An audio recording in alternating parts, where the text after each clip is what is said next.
Imagination is the engine of reality.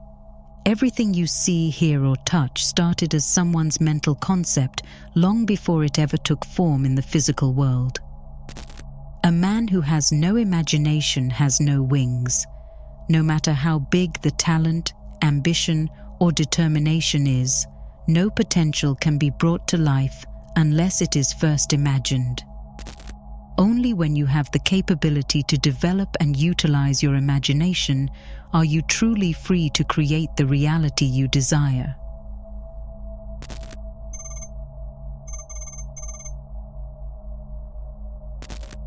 Once, when we were kids, everything seemed possible. The world felt endless. There were no fixed boundaries to what we could achieve. We built entire alternate realities in our minds. We were explorers, heroes, and conquerors. We could be anywhere, do anything, and become anyone we imagined. Everything began to change the moment we went to school. Suddenly, dreaming became not paying attention.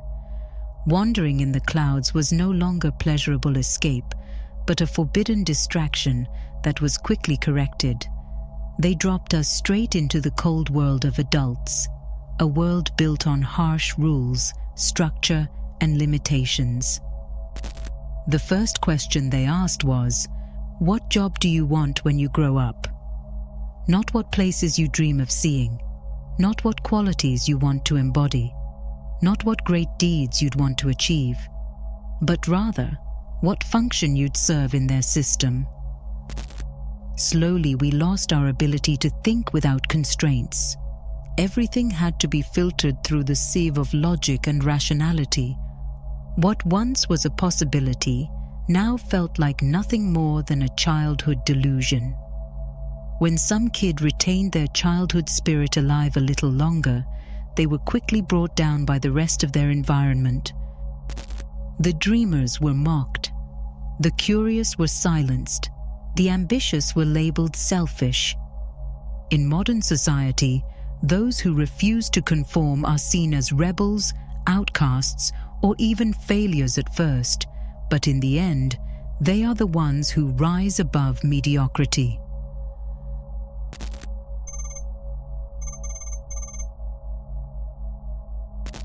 The people who seem to emerge out of nowhere, the ones who break through the limits and achieve things conventionally labeled as impossible, are not always the smartest.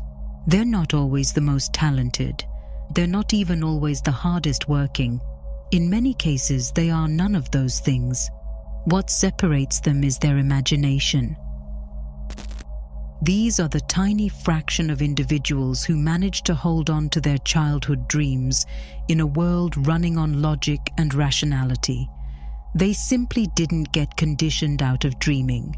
Their perception of the world and their capabilities didn't get distorted by societal limitations, and that's exactly why they managed to transcend them.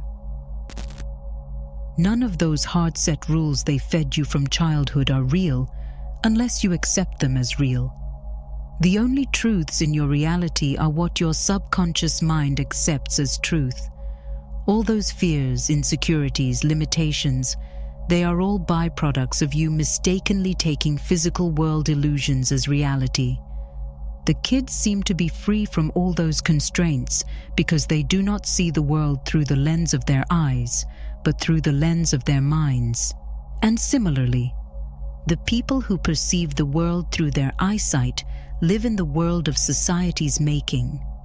The people who perceive the world through their mindsight live in the world of their own making. The limits of your world are based on what you have emotionally experienced, and what you experience mentally carries the same emotional signature as its physical equivalent. You can change your whole paradigm by just pre-living your desired reality on the mental level. You can saturate yourself so deeply in imagination that your nervous system normalizes and accepts it as reality. The moment it does, your thoughts, emotions, and ultimately behaviors reorganize themselves around this potential. When the time of physical action comes, you will no longer have to force yourself to make it a reality.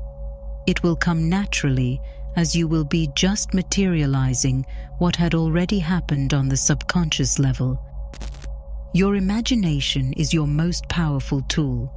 You can transcend time and create years of memories living in an alternate reality, the one of your own making. All the answers lie in your imagination. You just have to learn how to use it.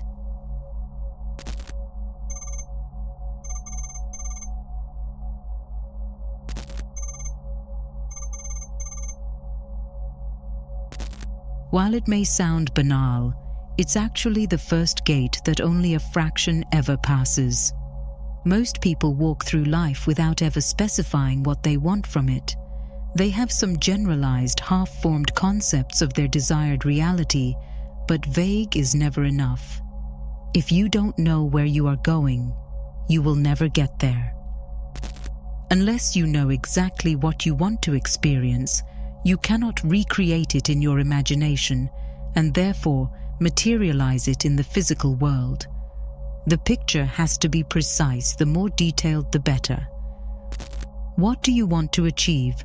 Promotion, title, business goal. Where do you want to be? The country, city, or neighborhood?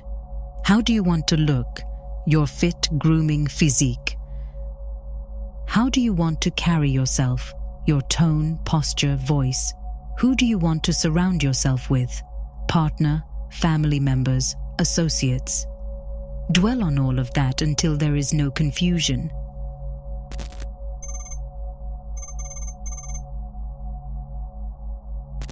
You cannot expect your imagination to work unless you are first in a state for it to work. Most people walk through life overstimulated 24/7, but there is simply no possibility of creating anything in this state. To shape any potential, you have to be first in a particular state of stillness.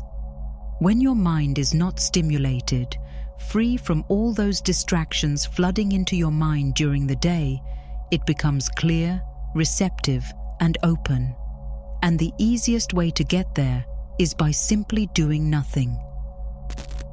Sit down with your thoughts alone and allow them to process themselves.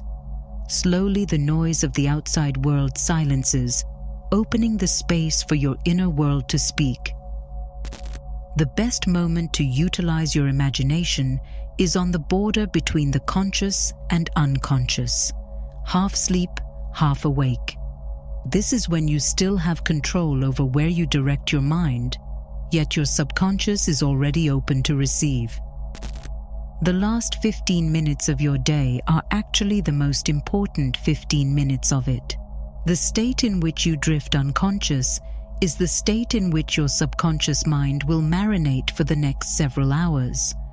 How you end your day determines how you will start the next. Therefore, the best way to fall asleep is while living your desired reality.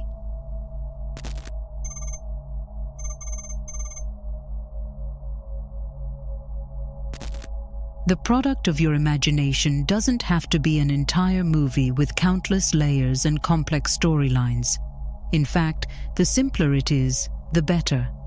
All you need is to create one scene that triggers an emotional response, which you can use as an anchor to the state you keep returning to. The picture needs to include the essence of what you want to achieve, and preferably a loved one to enhance your emotional connection with it. It can be anything that would imply you achieving this particular goal, and a person close to you congratulating you on that achievement. You have to make sure that you are not solely an observer, but a participant. Experience it from a first-person perspective. See it, hear it, feel it.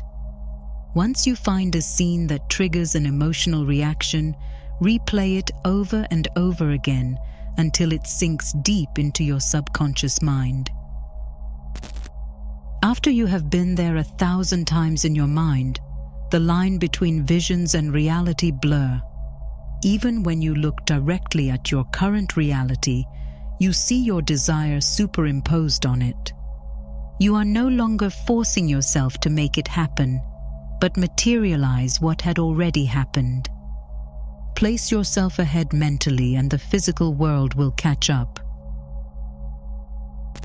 If you are ready to take your game to the next level, I created an entire playbook containing everything you need to know to bridge the gap between imagination and execution.